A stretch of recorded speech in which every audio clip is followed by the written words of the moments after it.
Have you ever looked at the world around you, at the suffering, the pain, the seemingly senseless tragedies, and wondered, if there is a God who is all-powerful, all-knowing, and perfectly good, why does evil exist? Why do bad things happen to good people?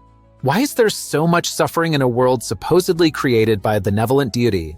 This question has haunted philosophers, theologians, and ordinary people for thousands of years, and it's what philosophers call the problem of evil. I'm not here to give you easy answers. The truth is, there aren't any. But what I can offer is a thoughtful exploration of how some of the greatest minds throughout history have wrestled with this profound dilemma. Whether you're religious, agnostic, or atheist, the problem of evil touches on fundamental questions about meaning, morality, and our place in the universe. Today, we're going to dive deep into this philosophical puzzle, examining it from multiple angles and considering some of the most compelling responses that have been offered throughout history. We'll look at how different traditions have approached this question, what's at stake in the debate, and why this centuries-old problem remains so relevant to our lives today. The problem of evil is typically formulated as a logical inconsistency between three propositions.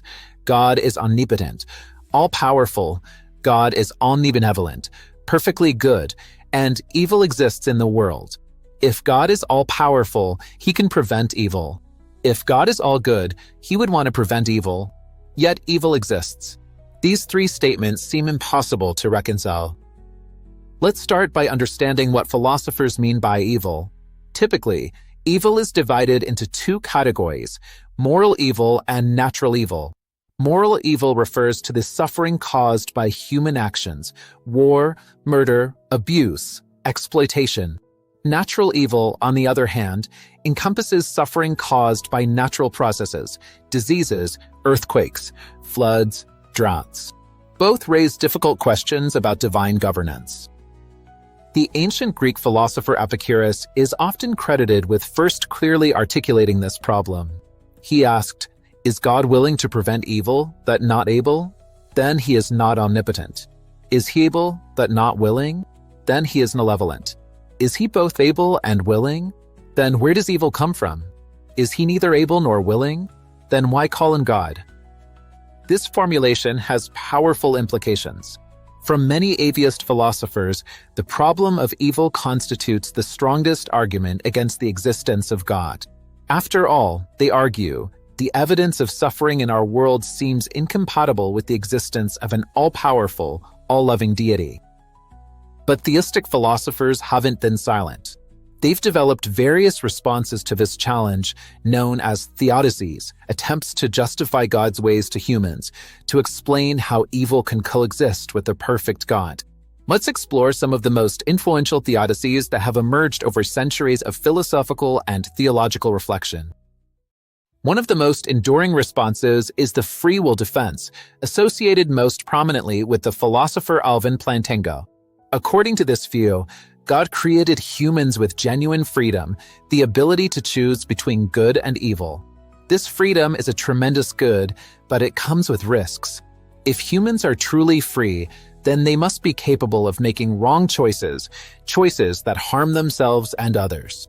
On this view, moral evil exists not because God willed it, but because he granted humans a freedom that they sometimes misuse. But what about natural evils?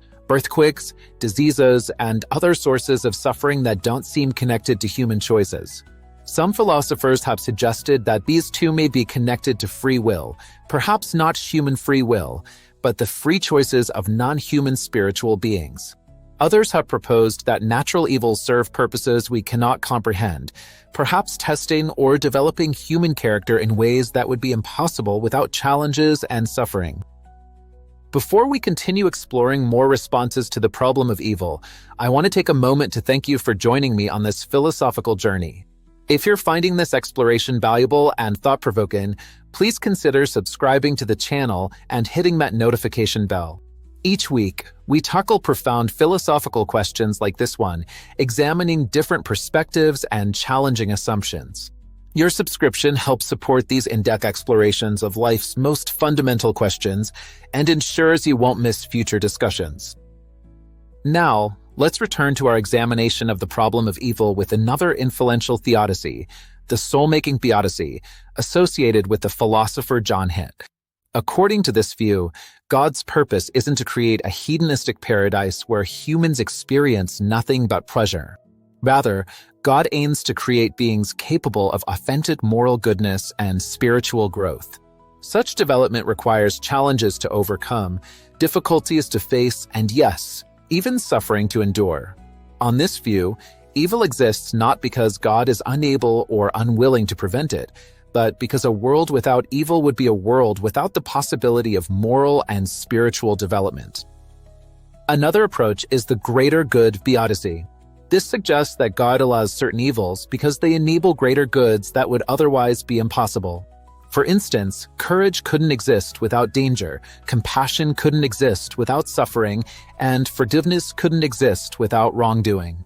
While this doesn't explain every instance of evil, it suggests that at least some evils might be necessary conditions for greater goods. Some philosophers have taken a different tack entirely.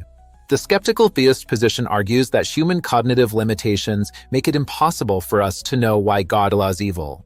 Just as a child cannot understand why a parent allows painful medical treatments, humans may be unable to comprehend God's reasons for permitting suffering.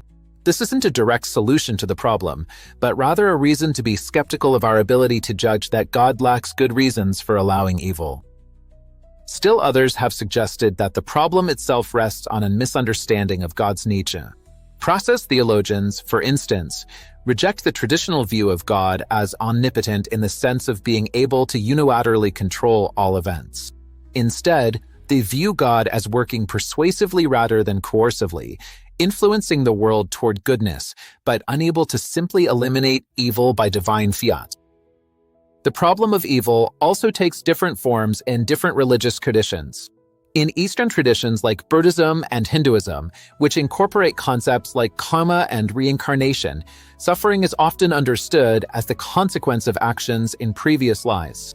In these frameworks, suffering isn't so much a philosophical problem to be solved as an inevitable aspect of existence to be transcended to spiritual practice.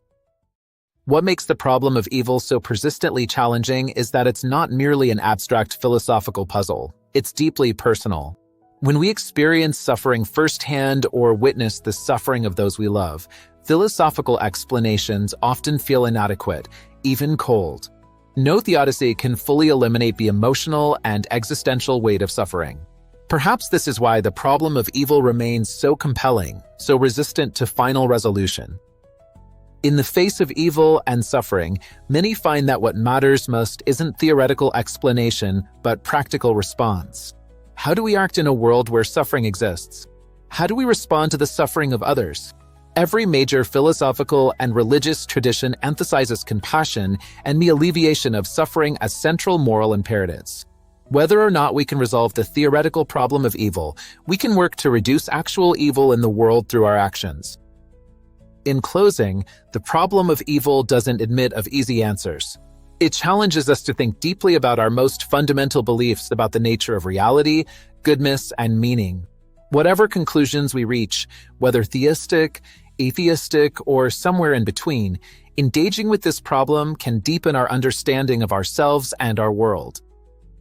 I hope this exploration has given you something to think about, perhaps a new perspective or insight to consider. What do you think? How do you make sense of evil and suffering in your own life and worldview? I'd love to hear your thoughts in the comments below.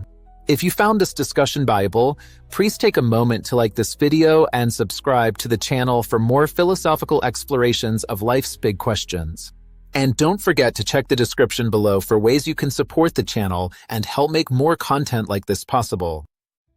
Thank you for joining me on this philosophical journey.